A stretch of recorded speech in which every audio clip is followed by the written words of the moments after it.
Olá, irmãos da Igreja Batista Regular Vida e Paz, aí em Pendotiba. É um prazer, um privilégio, mais uma vez, poder compartilhar a palavra de Deus com os irmãos, mesmo que sendo assim, via gravação online, que a palavra de Deus seja uma bênção aí para a vida dos irmãos. Sempre tenho saudades, boas recordações dos irmãos. E agora meu desejo é que a palavra do Senhor possa falar aos corações daqueles que estiverem assistindo então esse devocional. Gostaria de compartilhar hoje um devocional do Salmo 25, dos versículos 1 até o versículo 5. Salmo 25, Salmo de Davi, versículo 1 até o versículo 5. Diz assim a palavra do Senhor. A ti, Senhor, levanto a minha alma. Deus meu, em ti confio, não me deixes confundido, nem que os meus inimigos triunfem sobre mim. Na verdade, não serão confundidos os que esperam em ti. Confundidos serão os que transgridem sem causa. Faz-me saber os teus caminhos, Senhor. Ensina-me as tuas veredas. Guia-me na tua verdade e ensina-me, pois tu és o Deus da minha salvação. Por ti estou esperando todo o dia.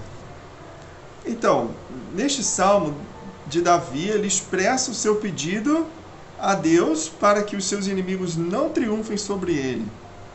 Nós sabemos que Davi ele era vitorioso nas batalhas, mas ele era vitorioso porque confiava em Deus, orava a Deus. Ele tinha fé em Deus que venceria, e esse é um dos registros das orações de Davi pedindo a Deus sua proteção a Deus e a vitória na batalha.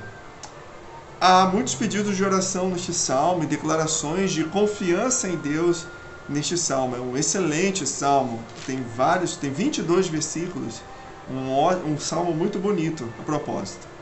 Bom, vamos para o versículo 1. Versículo 1 ele diz assim: A ti, Senhor, levanto a minha alma. Levanta a minha alma, eleva a minha alma.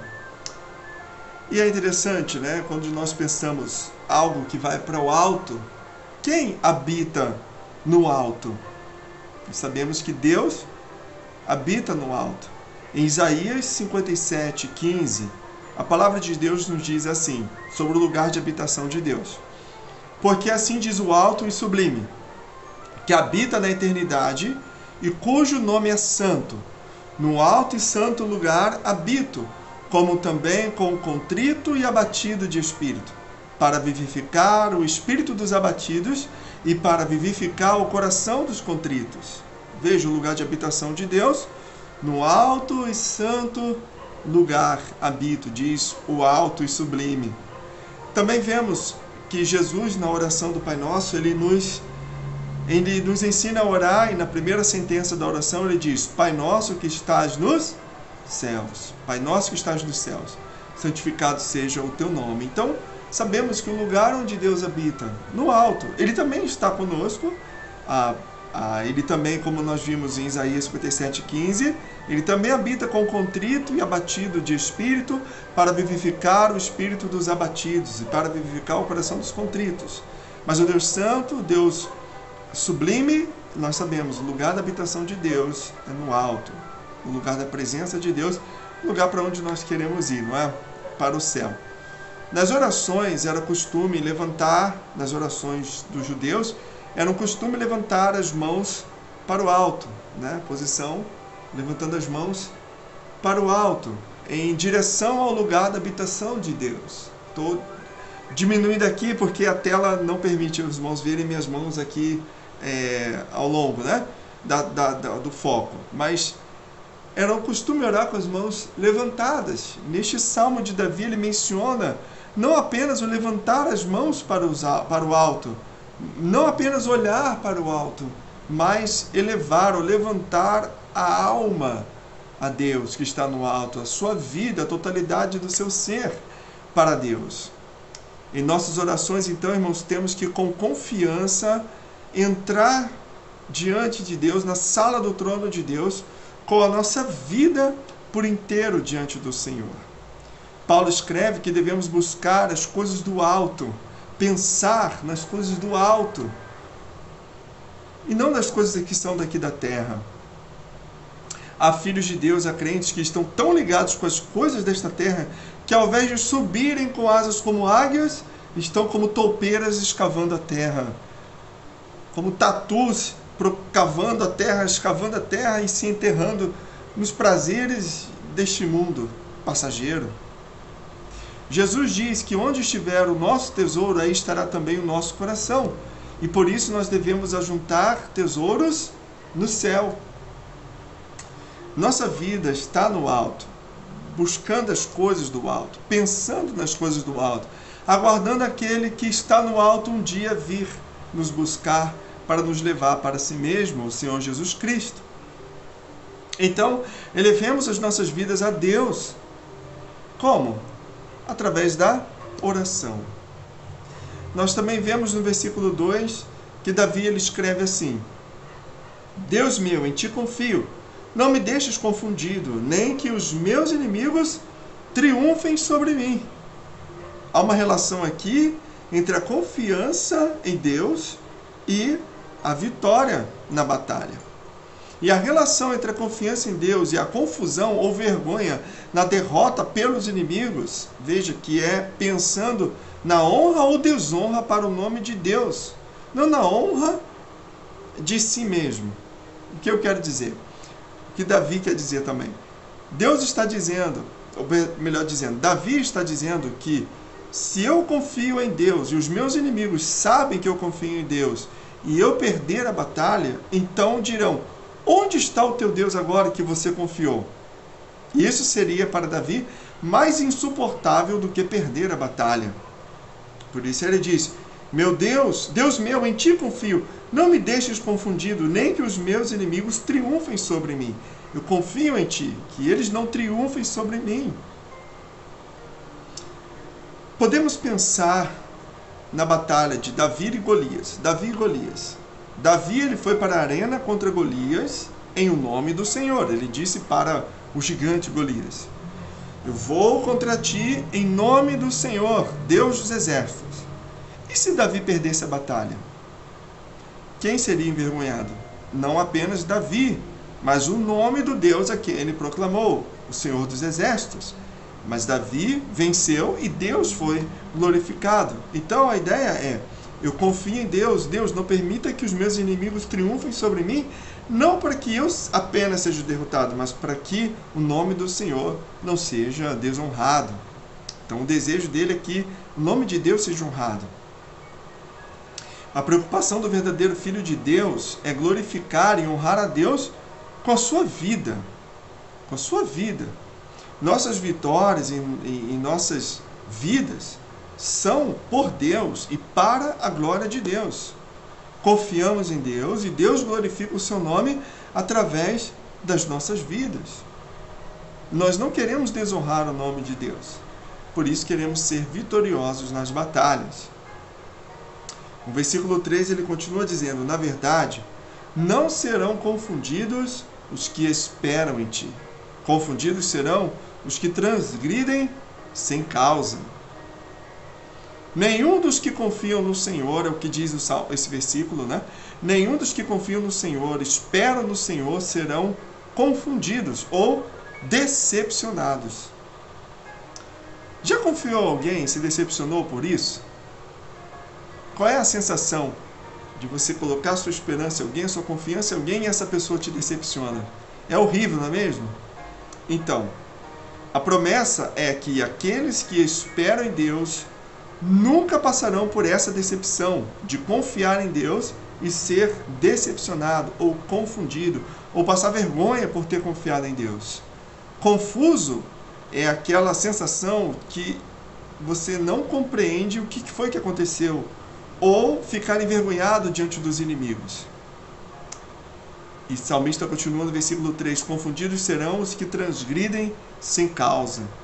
Confundidos, envergonhados ficarão os que transgridem sem causa. O que significa transgredir sem causa? No contexto, refere-se àqueles que sem causa justa atacam a Davi. Vamos ler o Salmo, capítulo 7, versículo 4. Salmo, capítulo 7, versículo 4. Salmo 7, 4. Olha o que diz. Se paguei com o mal aquele que tinha paz comigo, antes livrei ao que me oprimia sem causa. Ou seja, me oprimia sem causa, sem um motivo aparente. Assim é a mesma ideia do versículo. Confundidos serão os que transgridem sem causa. Muitas vezes o ataque aos filhos de Deus é sem nenhuma razão justificável. É literalmente uma batalha espiritual. Por você ser um cristão, um filho de Deus, alguém que ama Deus, alguém que se santifica e quer viver para a glória de Deus, você será perseguido. Aqueles que querem viver piedosamente em Cristo Jesus padecerão perseguições. Esses que perseguem, que transgridem sem causa, esses serão envergonhados pelo próprio Deus, o vingador. A vingança pertence ao Senhor, assim diz a palavra de Deus, não é? Dos versículos 4 até o versículo 7, nós temos aqui alguns pedidos de oração. E esses versículos, o versículo 4 e 5, nós vemos que são dois pedidos relacionados à direção de Deus, que Deus o guie e que Deus lhe ensine no caminho. Vamos ler o versículo 4. Faz-me saber os teus caminhos, Senhor. Ensina-me as tuas veredas. Na oração, Davi pede para conhecer, aprender os caminhos do Senhor. Como são os caminhos de Deus para nós? Vamos lembrar como são os caminhos de Deus para nós? Se você está com a sua Bíblia aí, se sente à vontade, abra a Bíblia em Isaías 55, versículo 8, vamos ler até o versículo 11. Isaías 55, versículo 8 até o versículo 11. Muito bem, diz assim a palavra de Deus, Isaías 55, 8. Porque os meus pensamentos não são os vossos pensamentos, nem os vossos caminhos, os meus caminhos, diz o Senhor. Porque assim como os céus são mais altos do que a terra, assim são os meus caminhos mais altos do que os vossos caminhos, e os meus pensamentos mais altos do que os vossos pensamentos. Versículo 10. Porque assim como desce a chuva e a neve dos céus, e para lá não tornam, mas regam a terra, e a fazem produzir e brotar, e dá semente ao semeador, e pão ao que come, assim será a minha palavra que sair da minha boca. Ela não voltará para mim vazia, antes fará o que me apraz e prosperará naquilo para que a enviei. Novamente, veja o que essa passagem fala sobre os caminhos de Deus. Os caminhos de Deus não são os nossos caminhos. Assim, Deus diz, assim são os meus caminhos mais altos do que os vossos caminhos. Ou seja, o caminho de Deus é melhor do que os próprios caminhos que nós trilhamos para nós mesmos, planejamos para nós mesmos. O Salmo diz assim, versículo 4, novamente. Salmo 25, versículo 4. Faze-me saber os teus caminhos, Senhor, ensina-me as tuas veredas. Faze-me saber, ensina-me os teus caminhos, as tuas veredas. Salmo 18, 30, falando ainda sobre o caminho de Deus, ele diz, o caminho de Deus é perfeito. A palavra do Senhor é provada, é um escudo para todos que nele confiam. Então veja, o caminho de Deus não são os nossos caminhos, são mais altos do que os nossos, são melhores, e o caminho de Deus é perfeito, perfeito. Não tem erro, não tem falha nos planos, nos caminhos de Deus para nós. Quando entramos em um caminho, a ideia é que nós estamos seguindo em alguma direção que vai ter um destino final. Teremos um destino final, vamos chegar em algum lugar. Se entramos pelo caminho errado, poderemos perder a nossa vida, né? A nossa vida.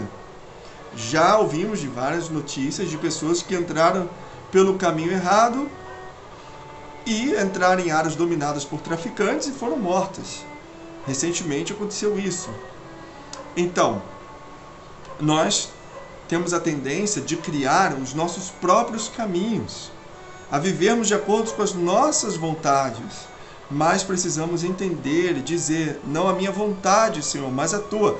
Deus, me revela a tua vontade, guia-me no teu caminho, me ensina o teu caminho, faze-me saber os teus caminhos, não os meus caminhos. O caminho de Deus é melhor para nós. Os planos de Deus, os propósitos de Deus para as nossas vidas são melhores do que os nossos próprios caminhos. Em Provérbios 14, 12, diz assim: há um caminho que ao homem parece direito, mas o fim deles são caminhos da morte. Parece certo aquele caminho, mas no final é um caminho de morte. Também o Senhor Jesus fala em Mateus capítulo 7, versículo 13 até o versículo 14. Entrai pela porta estreita, porque larga é a porta, e espaçoso o caminho que conduz à perdição. E muitos são os que entram por ela. E porque estreita é a porta, e apertado o caminho que leva à vida, e poucos há que a encontrem. Note que o Senhor Jesus falou que há dois caminhos, né? Um que conduz à perdição, à morte, e outro que leva à vida. E poucos são os que encontrem. Obviamente, ele está falando de si mesmo. Ele, o Senhor Jesus, que é o caminho. Ele é o caminho, a verdade e a vida. Versículo 5, então, terminando aqui já o nosso devocional de hoje, ele diz assim: guia-me na tua verdade e ensina-me, pois tu és o Deus da minha salvação. Por ti estou esperando todo o dia. Por ti estou esperando todo o dia. Muito bem, vemos aqui que o próprio Deus precisa nos fazer entender o caminho dele, não é? Ensina-me, pois tu és o Deus da minha salvação. Ele está pedindo a Deus que Deus ensine o caminho para ele. O próprio Deus precisa nos fazer entender o caminho dele. Por quê? Levando em consideração, irmãos, que os caminhos de Deus são mais altos e mais elevados do que os nossos, nós precisamos que Deus nos mostre o caminho, nos faça entender o caminho, porque nós, humanamente falando, não temos condições de conhecer, de aprender, de entender o caminho de Deus, que é muito elevado para nós, seres humanos, pecadores mortais. Deus nos dando entendimento, precisamos do auxílio do Senhor, nos guiando para que não nos desviemos do caminho que Ele tem para nós. Como nós andamos no caminho do Senhor? Primeiramente, através da oração e também através da leitura da Palavra de Deus, da meditação na Palavra de Deus, do conhecimento, no estudo da Palavra de Deus. Para aprendermos o caminho do Senhor, nós temos que andar com Deus. É um constante caminhar, um constante andar com Deus, um constante relacionamento com o nosso Deus. Há um hino que diz: faze-me um forasteiro aqui, ó meu mestre, guia-me sempre no teu caminho, rumo ao céu e sem desviar. Então que hoje nós podemos confiar em Deus, que nós não ficaremos confusos, embaraçados, envergonhados por termos confiado em Deus, e que Ele também possa nos guiar no seu caminho santo, no seu caminho maravilhoso, no seu caminho que é perfeito e mais alto do que os nossos caminhos. Busque sempre a vontade de Deus para a sua vida, porque a vontade de Deus é sempre a melhor. Que Deus abençoe a tua vida, que Deus abençoe a amada igreja, que a palavra de Deus possa ficar guardada no coração de cada um dos irmãos. Um grande abraço, irmãos, que Deus abençoe cada um de vocês. Até mais. Um grande abraço, até mais. Deus abençoe.